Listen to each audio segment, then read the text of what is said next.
I'm Bill Snodgrass. Welcome to this episode of The World Around Us.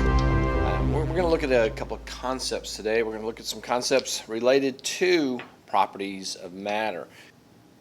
There are different types of mixtures. Mixtures get classified two different ways. One is within a fluid, there's special names for different types of mixtures. And then there is the concept, the general concept of, is it a heterogeneous or homogeneous mixture?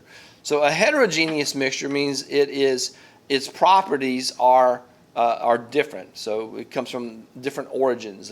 So a heterogeneous mixture would be like, you can think of it in a really large scale of a salad. You can look into a salad and you can see the different pieces. The pieces are not so uniformly distributed. You can stick your fork in, and one time you pull out lettuce, and the next time you pull out a cucumber.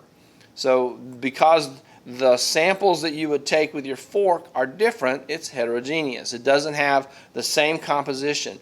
Any scoop of salad might have one crouton, and another scoop may have no croutons.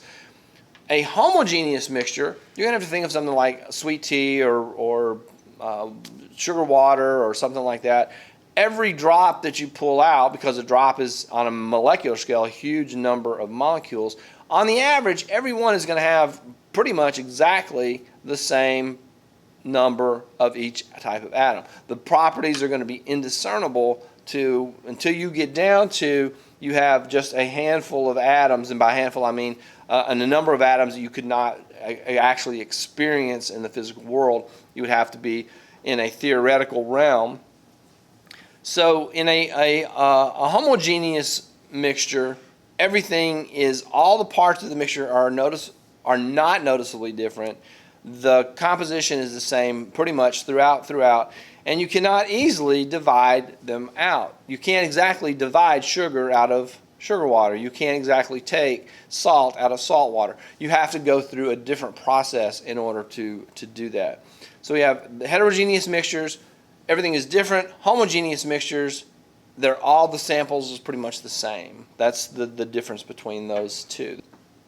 All right, that's it. Thanks for watching this little episode. Hopefully you were able to, this sort of highlights and emphasizes some of the points from the blog page, the World Around Us blog page. The link is down in the description. Please like, comment, share, suggestion, ask me a question.